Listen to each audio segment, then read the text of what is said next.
Thanks for tuning in and welcome to the Rise Podcast.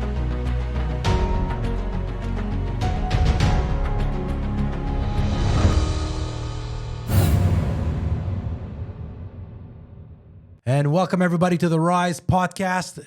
This week we have Nicolas Barbeau from Rap Jeunesse doing two things that I love. One, empowering, motivating, inspiring youth. Second, through martial arts. So Nicolas, thank you for coming on the show. Well, thanks to you for having me on the show. So the first time I met you, I came to your gym. I thought it was a regular martial arts school. Mm-hmm. And then you told me it was a community center, which I thought was very interesting because you were telling me that there was many youths coming in to learn martial arts to either, get off the streets or learn how to defend themselves or kind of change their life and, find a way to be disciplined and structured. So I think it's so amazing what you're doing. So I have a lot to talk about that and talk about, how it helps kids in martial arts, how it helps the community. So the first thing is, tell me a little bit about yourself. When did you get started in martial arts? I've started pretty late. I'm not one of those guys who started really young as a kid. I wasn't a kid who did a lot of sport, I started training maybe when I was 16, 17, doing kickboxing. But, I wasn't really serious. It's more around, 19, 20 years old when I started boxing that I really got into it. And at first, I had a really hard time at the, let's say, end of my teenage years, beginning of adult life. I was a bit into small criminality and stuff. And boxing really gave me a purpose in life. Wow. So you went through that. So you went through that path that you. Yeah. I mean, you don't have to get into details, but you were involved in gangs, or you were like in that kind of lifestyle. In that kind of lifestyle. Wow. Yeah. And it wasn't gangs as you can. Yeah. As you can imagine it, but it was criminal. Dealing drugs. Doing drugs. Wow. So you were in. I didn't know. Okay. Yeah. So and when I discovered boxing, it just changed everything because Wow. And what's funny is that I started boxing for the wrong reason. At first, I started boxing, just to be able to fight on the street, to be able, and it ended up getting me out of it. First of all, because I had a good coach who was, talking about this stuff, but also because when I started competing, and when you compete, you have to be disciplined. Yeah. You're watching what you're eating, you're just thinking about performance, so you don't get out. And how old are you at this point? How old when I started boxing was maybe 19 years old. Okay. Started competing at 19, 20 years old. Okay. Yeah. So, after a few fights, I had, 7, 8 fights in boxing. And then I went to, I watched, that movie from the Dan Bigra. He made a documentary about, mixed martial arts. Okay. That was called Le Ring Intérieur. And at that time, it wasn't really known, Georges St-Pierre wasn't a champion yet. So it was really something really, I don't know if I can say it, niche, It was a niche, yeah. Yeah, so, and there was only a few gyms in Montreal. So I started training at Nes Martial and with Ali Nestor Charles. And I just started from there. And so at that point, you got away from anything criminal, and you said, you know what, I'm going to clean my act. So it was really martial arts that paved the way for you to to change your martial life? arts and also social implication because I was involved into student association also because I went back to school after, Nice. At the same time I started boxing I went back to school because and I got started being involved in the student association and so those two things are the things that my social involvement and martial arts are the two things that have always been the structure of my life. Is that what led you? Is that what led you? Because now I didn't know this part of your story. Is that what led you to say, I want to run the community center or I want to open it or manage it? Like, I have to I have to say that it's not a community center; it's a community academy. It's a Academy. martial arts school, Okay. Just because we cannot open a community center there, so it's a martial arts school, but it's a community academy. If it I think you always do things. I don't remember who said this, but said when you write a book, you only talk about yourself. You cannot talk about yourself because you only know your own reality. So I think all the people, when you make choices in life, you always do those choices with the influences that you had in your life. Good point. And the Very true. Very true. Yeah. So of course it had. It was, I didn't think of it that way, but of course it influenced my path. I ended up in social work because Did you I'm become not a social worker. Okay, I was I'm going to not ask you. a member of the l'ordre, but I have a master in social work. Okay, cool. And no, I ended up in social work a bit because I started. I was at the university. I was taking doing a minor in French and a minor in psychology, and then I said, why not social work? That makes sense. I could try this. So I decided to try it, and I stuck to it. So when I went to the university, I didn't think about, this is what I want to do, but it just went that way. So tu as travaillé En traitement de dépendance. OK. Ouais. Puis Et j'ai commencé à utiliser les arts martiaux un peu avec des gens qui étaient en train de rémission dans le fond. ouais. Ouais, c'est ça, qui était souvent, après, évidemment, il y a une période au début où est-ce qu'ils rentrent en thérapie et puis ils sont en sevrage. Donc, c'est sûr que c'est pas le moment, mais après un certain temps, j'utilisais les arts martiaux un petit peu pour les aider un petit peu à aller chercher du focus, à se réapproprier leur corps beaucoup. Et c'est à ce moment-là que, vraiment, j'ai eu un flash. OK, les sports de combat puis les arts martiaux, ça peut vraiment être un moteur de changement puis un outil d'intervention psychosociale. Absolument, ouais. Et c'est à ce moment-là que je me suis dit, OK, moi, c'est ça que je veux faire, Donc là, je suis arrivé à Montréal là, après avoir fini mon bac. Là, je faisais ma maîtrise à ce moment-là à l'UQAM en travail social. Puis j'ai commencé à travailler comme travailleur de rue dans l'arrondissement de Saint-Laurent. Oh, wow. Et à ce moment-là... Travailleur de rue, ça veut dire quoi exactement? It's social street work. It's a mean of intervention when you work on the street. You're not like a social worker in an office. You're working on the street with people who like homeless people are it can sick. be homeless people, can be youth who are because there is youth street work and also more harm reduction street work. So I was so you work on the street, you meet people, but not necessarily people who live on the street, but people who who occupy the street, who who are on the street on a daily basis, and so you work with those people. And the difference between outreach and social street work is that in social street work, you don't have a mission at first. You see the people, you see what their needs are, and then you. This is your mandate that comes from that point. And in outreach, you already have an institution. You have a goal. It's prevention of harm reduction, or let's say public health or whatever. But you have and in street social work, you go there, you see what their needs are, and so it has a very wide variety of practices. Okay. Because you can work with youth, you can work with homeless people, and you can do all kind of activities from playing basketball to opening a shelter to whatever. Wow. Because it depends on the needs of the people you meet on a daily basis, and this is how the project started. Because I was working at Parc Painter. I remember Painter Park, and there was at that time.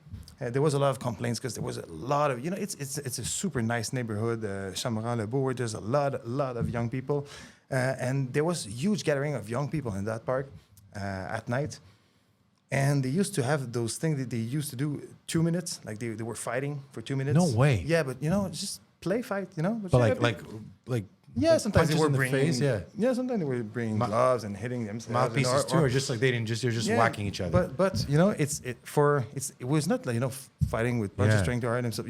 Sometimes it was a bit harder, but usually they didn't punch themselves in the face or they were wearing gloves but there was no structure, and often the neighbors they called the police on them. So I started talking to them, and they said, "Oh, but you do martial arts. Can you teach us?" So yeah. So I started teaching people At the park. at the park. Oh, yeah. cool. Yeah. So at first I asked my professor Sylvain Moroney if I can borrow like a bit of. So he handed me a few old boxing gloves that he had, and Thai pads and mats, and also from the things I had at home, and I ended up giving some classes in Brazilian Jiu-Jitsu and Muay Thai, and then from then I said, okay, well, it's getting popular, so we can get some funding to start. So literally, you started this at the park. Exactly.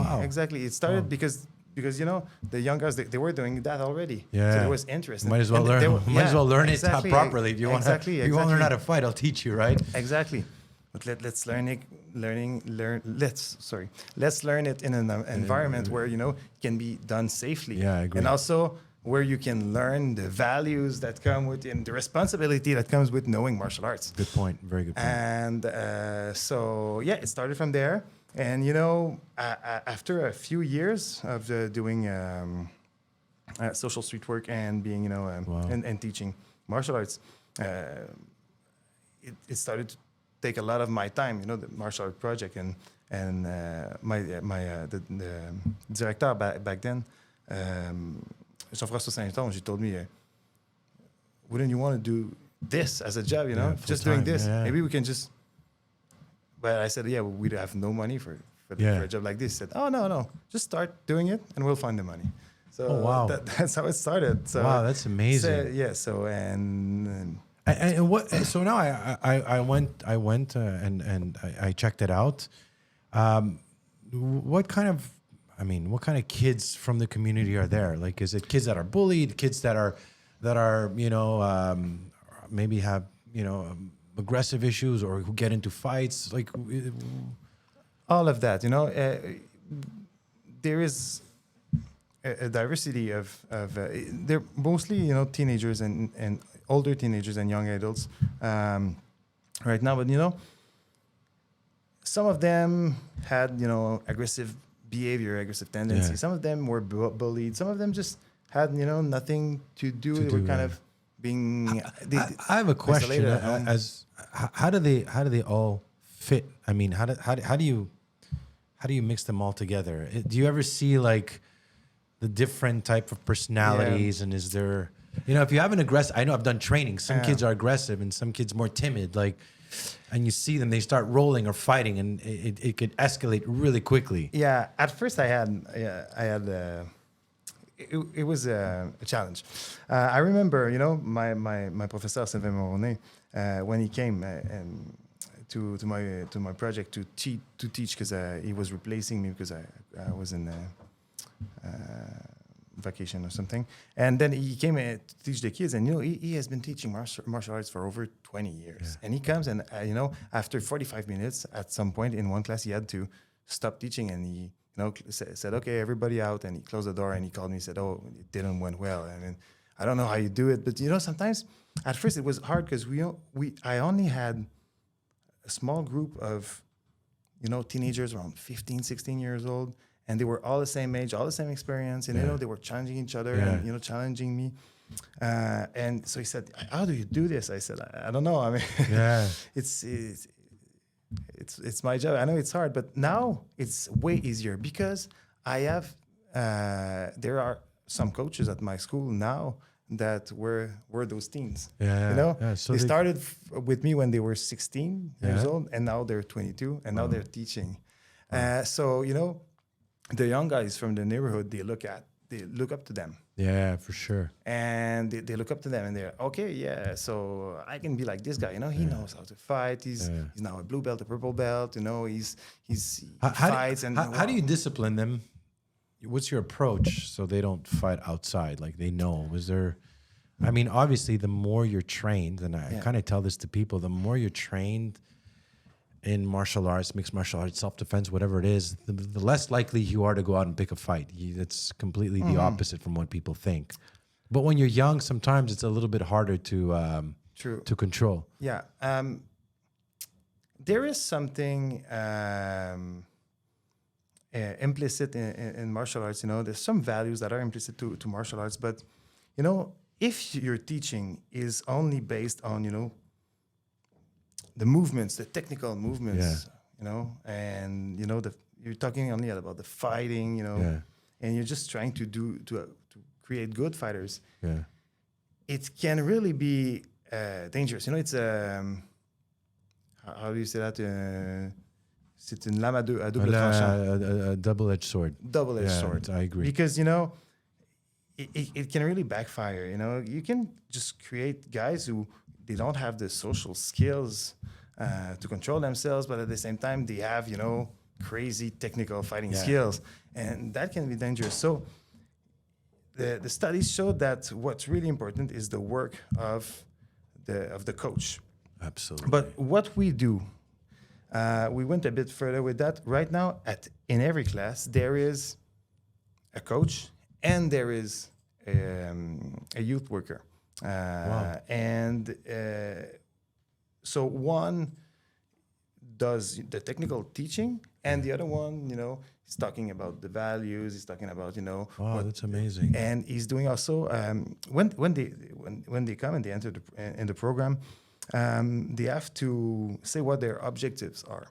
And after a few weeks, we meet them and say, okay, now those were your objectives when you first started. Are those objectives still valid? And so everyone that walks in goes through this process. Exactly. Wow, that's really And like once or twice a year, we meet each one of them personally and ask them, like, how is it going? You had that objective.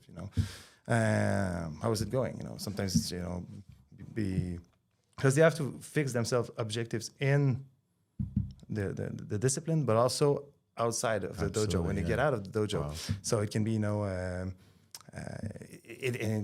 some come and they want to stop taking drugs. Some come and they want to lose weight. Some come and they want to control their aggressive behavior. Yeah. Some come and they want to have a better discipline in life because they're missing way too much school, and so they have those objectives. And also at the end of each class, we have this moment where we talk with the kids about different subjects. It can be subjects that are brought by the guys themselves when they come and if something happened. Let's say right now, with all the shootings that there's. We talk about gun violence and we talk about violence in general, and sometimes it can be there's a lot of subject. What's really and amazing. we were talking about that, the gun violence. You were saying it's like 16, 17. There's a lot of like young kids that are going out and carrying guns, which I don't remember having a gun problem in Montreal like we do now. Yeah, there used to be, in the 90s, there was shootings, but there was linked control, to, there's organized bikers war. Yeah. It's totally different. It's the organized crime. Now it's 16, 17-year-old kids with guns shooting each other. I think there's a lot of there's a few reasons why that's happening right now. First of all, well, there are guns on the street. Why is that? Yeah. I heard that might be because there was less control of the organized crime on the gun market, and there are a lot of people bringing it from the state. And they don't have the same, because the organized crime, they don't want teenagers with guns on the street. No, they don't want it. They know the police gonna get involved. So it's more probably guys who just do it for themselves, and they bring it and they sell it to whoever gives them money.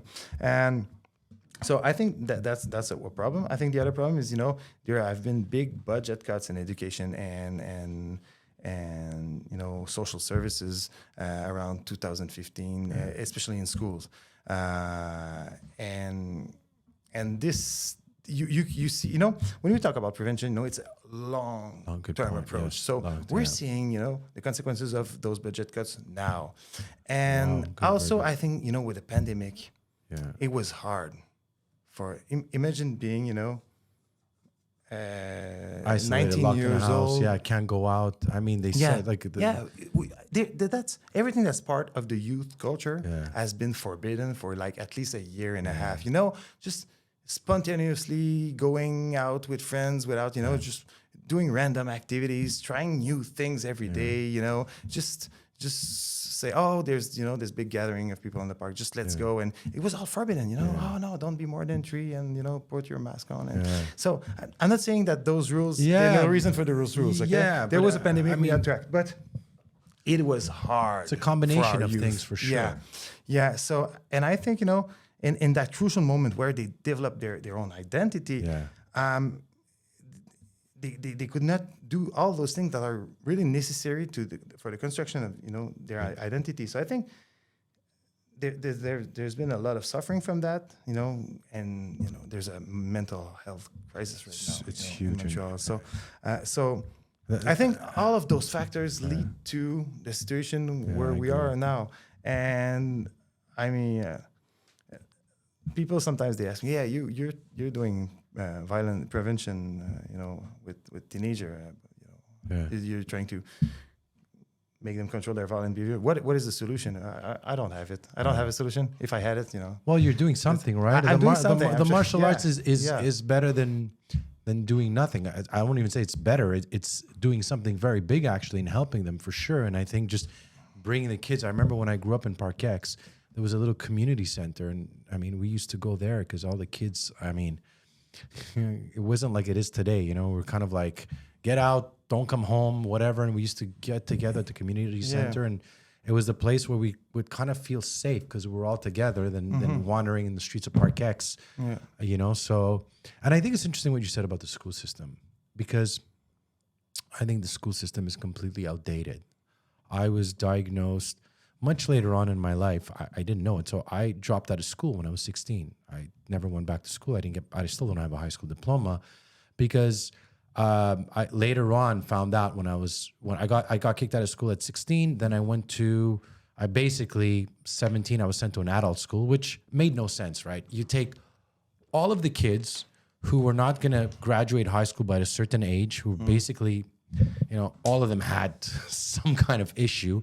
They put them in an adult school and basically said, try to learn. How is that going to work? So it was all, I'll say it, a lot of degenerate kids, right? Like, there was all kinds of shit happening in that school that a year later, they actually closed the school. They shut it down. So I dropped out. Then I went to school. Then I went to work. And then later on, I took part at the Children's Hospital. They were doing research on ADHD, ADD. And I said, you know what? I said, maybe I have this thing. And then somebody told me, and I went, and I was about 19. So I did the studies. I was like the guinea pig for like, I don't know how many weeks I had to do. And then finally the doctor said, well, he goes, you have ADHD. You're at the medium level, and you'll need. How old were you? I was 19. Yeah. And they told me you need medication. You would need medication. I remember telling the doctor, so how does this work? Like, I take the pill and I'm suddenly smarter and I'm off it and I'm back to like what I am. He goes, yeah, basically it's going to help you with your attention span. I remember thinking, I'm basically going to be dependent on this for the rest of my life. And I remember saying, you know what, call me stupid, call me dumb, but I'm like, screw it, I'm not going to take it, But, Yeah, but I think it's a choice. I'm taking medication for ADHD. Oh, you do? Okay. Yeah, since the age of, but I started only at the age of 24. Okay. I think, yeah. I don't think I could have done everything I done For real? while Wow. having 3 kids, and I did my master in social work and everything, but I noticed a real change, just the first thing, okay, when I'm driving, my attention's so much better, and I'm much less, impulsive. Yeah. But you know what? And it's and I think the way I learned how to manage my ADD and ADHD, and they even get minor dyslexia. I just learned how to cope with it myself. I learned my own coping mechanism, especially when I got older. Like if you come to my house, everything is placed in order. I have boards, stickers, like Post-its. Everything is structured to the T. So I kind of learned how to manage it. Obviously, exercise. That's why I got into martial arts and fighting. Exercise every day, eat well. I meditate. I try to, and every time I used to have that impulsive, because that's one of ADHD, being impulsive. So every time I get anything impulsive, I don't react for at least 2-3 days. So whatever I feel like I'm gonna go do now, I'm like, no, 2-3 days, let the impulse go down. And if after 2-3 days I still have that urge, then I'll go back to it. But I think the problem with the school system, it failed me because it basically told me, well, I remember my teacher telling me, I'll be very surprised if you amount to anything, right? And my principal told me this when I got kicked out. And in the school system, I was considered stupid, dumb, slow. And that's where I say it's outdated, where we try to put everybody in this kind of the same box. There's 30 people in a class, and and each kid has his own creative mind or his own way of learning that unfortunately we're all learning under one thing. And I get it. They can't start individually teaching each child. But I think at that time, ADHD and ADD and like bullying and stuff like that were not nobody really talked about it. Yeah, there's a lot of problems with, I hated high school personally. I really thought I didn't like school until the university. When I started, that's when I started thinking, okay, actually school is nice because at the university you start to specialize. Yeah. And, you do classes that you like, and and you're kind of passionate about it. If you're not gonna make it. I think that's the problem. I mean, I'm gonna go off on a little. To me, the way school should work is like this. This is I thought about it. You go to school, you learn how to read, you learn how to write, the basic fundamentals, and you learn certain categories from a young age. And in high school, you should have like science, philosophy, arts, whatever. And then it should be like, what do you like? I was an artist. I loved arts, So, but arts couldn't get me through school. But there should be almost a way that each child should be let free to go explore his talents and explore what he's good at and what he's passionate. And then let's work on that instead of learning, something you're never going to use, from that, from high school. Teach kids how to read a contract, do your taxes, things that I think are going to be more useful in later life. Yeah, I'm no expert in that field, so I don't know, but I feel like also, school starts at 8 for teenagers. That doesn't make sense. They have, teenagers tend to have like a circle, rythme circadien. Ouais, absolument. That's much later than kids or. Good point. So and they start at 8, and they have to sit for like a whole day. Makes sense. And like listening to a teacher, giving them, theory about, and things, and they have to learn everything. And I mean, who have that attention span of, being sitting and they have 4 classes a day. But you know why it's different, mathematics, first class, and then French, then history, then if they're lucky, gym class. You know why it's done like that? Sorry, Nicolas. You know why it's done like that? Think of the worker. Yeah, exactly. It's a daycare. It's let's get them ready to go to work 9 to 5, whatever it is. And you're right about that. Like my son's 14. He's gonna. I'll wake up 2-3 in the morning. Sometimes I'll get a glass of water. I'm like, what are you doing? I'm like, oh, he's playing with his friends. I'm like, go to bed. And you're right. It doesn't make any sense. I hope it doesn't make sense. It's way too long. It starts way too early, but it's made for the teachers. They have kids. Their kids are going to school, and so they have to be working when their kids are at school, and so it's much easier for the teachers, to be working, 8 to 4 or 8 to 3 something. So they're working when their kids are in school, and then they get home, and and also the parents of the teenagers who are at school, they prefer to know that they're at school while they're working. So it's kind of weird because it's all made for the adults, but not for the teenagers themselves. Right. It's true. So it's kind of the function of it's kind of daycare for teenagers, high school right now. It's not. I don't think it's a thought, to maximize, the potential and Absolutely, learning to maximize skills the potential of the kid. I agree. Yeah. As I said, I'm not an expert. That's my humble opinion on the subject. But I might be agree. wrong about it. Like the other thing I think schools should have, and you talked about it, every school should include a self-defense program. I tell people, you wanna get rid of bullying. Stop creating a bunch of kids with victim mindset. And no, every kid has to learn how to defend themselves and protect others when necessary. Teach them basic self-defense to stand up, to protect themselves when necessary, and not create that mindset that somebody's going to protect me, or where you're going to run to somebody to protect you or save you. To me, and I think as well, when you do that, you also, again, each child individually will start building their own confidence, and I think that's one thing that should be done. Possible, but I when I talk about the project, I've been doing how do you call it, formation. I've been teaching, doing teaching not seminars but formation for youth workers in Montreal about how to use sports and arts as a mean of psychosocial intervention and youth outreach and stuff. And what I said is it's important that we have all kind of projects, martial arts, basketball, soccer, fine arts, music, because martial arts is not for everybody, and I mean self-defense, that's something different.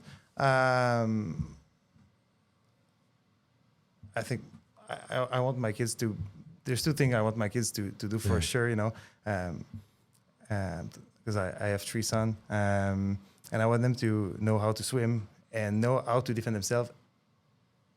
Just after that, if they get to blue belt in Brazilian jiu-jitsu, if they don't like it, they can go do something else. But I know those, jiu-jitsu and swimming, that can save their lives. So this is not a sport. This is, you got to do this for your life. So. I'm gonna apply it in my life, but I don't know if it's for everybody, And but I think what's really important is that we try to get them to be passionate about something. Good point. Yeah, and then that's how you keep them involved in society and you. Because it's easy to get disconnected from society when you don't have that passion, when you don't feel that you belong, you don't feel that the society is giving something to you. That's also something that I'm trying to get with that project. I'm trying to get them to get that sense of belonging in society. Say, okay, you're a member of society, because often it's just like you're a citizen only if you work and you pay taxes, or if you don't, well, you have to be a student, so you are preparing to be, a worker who's going to pay taxes, and then you're going to be a citizen. If you're not doing any of that, you're just kind of a waste, and you're not totally a citizen. And I think that's a big problem, because it's important to tell them that no, you are a citizen. You're part of the society, and you have the right to have your say in what's going on. And one way to get them to create that sense of belonging to the community is say, see, this project, this is brought to you by the community. I mean, there's all kind of people involved in the project, and we've been talking a lot about me, but there's a lot of amazing people involved in it. Of course, I mean, I'm getting fundings from different sources, but all the people that are helping me in this project, I could name a few. As I was talking about Sylvain Moroni, who helped me from the beginning, and sadly he passed away 2 months ago.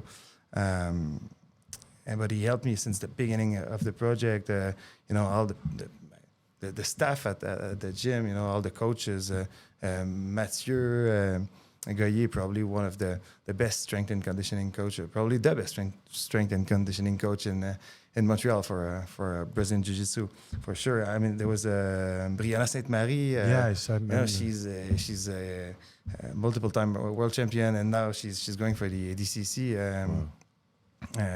in September for the ADCC finals. There's been, you know, Christian, Max, all my people coaches, involved, Ludo. I mean, they're all amazing people. They're all been putting so much energy in that project. And you know, I think when the teenagers, when they come and they see all those people, you know, they're involved. You know, they're helping them, and you know, they're doing their best. You know, especially if some of them don't have. I mean, if they come from broken homes or families, or maybe ils ont besoin de trouver une appartenance quelque part, and I think that's what it does, right? Yeah, but else it's so yeah, it's really important. You know, when you talk about, you know, prevention of criminality, one really important point is, you know, to get that sense of belonging to the community, because, you know, being disconnected from community is a big risk. But you know, you talked earlier. What are the type of kids? You know, we have all kind of teenagers and young adults coming to our program, but we're trying to target specifically the ones who have risk factors.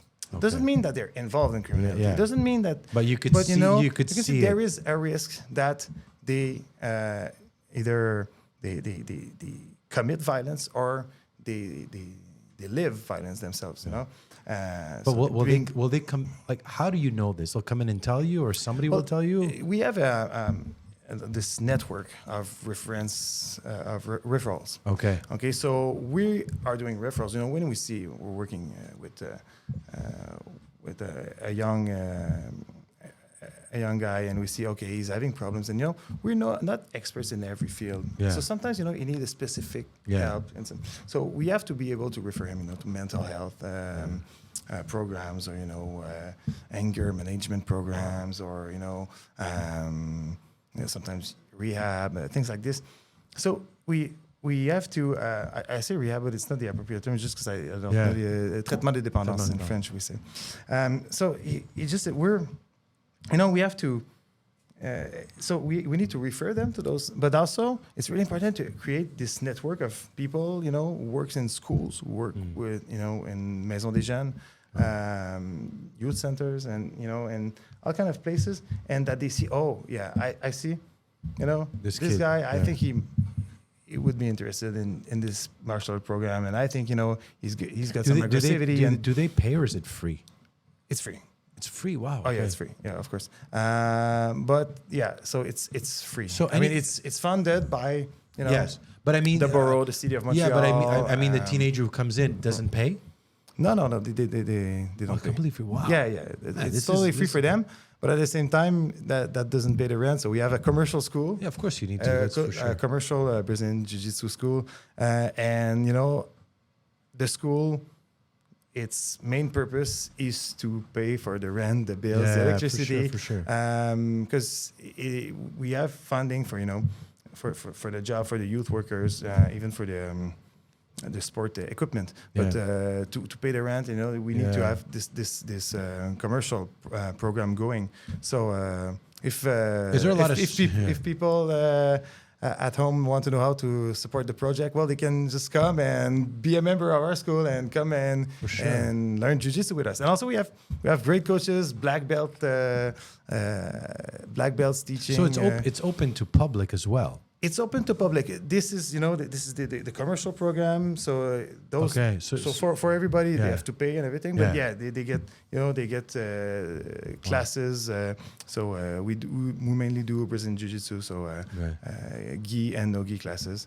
So I think that's amazing that they could like the structure of it sounds, you know, that you're helping the community and people could come as well and train, and again, like doing such great work and helping so many kids. I think it's amazing, and I think it's and I could see this just getting bigger for sure, you know. I hope so. Right now we're trying, you know, just to strengthen what we already have right now, not being, you know, too big. Right now we have this I started alone in this, and now we are 3.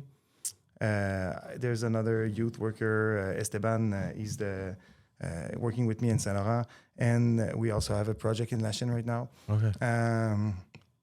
It's a bit of the same, so there's no school there, so we have classes at the school there, and also in a community center there. So so right now we're trying to strengthen, the program in Saint Laurent and Lachine. So we're not trying to expand, but we're trying to make sure that it stays. And if we want to, if there's something that we want to grow bigger, it's our referral network. Referral network. Yeah, because this is important. Because without this referral network, there's nothing you can do. I cannot be only there and trying to find kids who are at risk. I have there. It's like the eyes of all the community that's important. And when they see, this guy, he's got aggressivity, I think he would fit in the martial arts program, and they refer him. And I mean that's how this project can grow. So awesome. Yeah. So Nicolas Barbeau, where can they find you if they want to? Where can they find you? Website or address of the community center? We're gonna have a website soon. I don't have the address right now, but we have a Facebook page, Lion Kings MMA Saint Laurent, Jiu-Jitsu Saint Laurent, and we also have an Instagram, combat COMBAT _ST .lo, so combat Saint-Lô. Saint-Lô. And so you can find us on Instagram and Facebook for now. And and we're located at the 612 Sainte Croix Avenue in Ville Saint Laurent, right in front of the Cégep de Saint Laurent. Right in front, guys. I've been there. Beautiful place. Go check it out. Hope you guys enjoyed this episode. Make sure to subscribe and hit the bell, and we'll see you guys next week.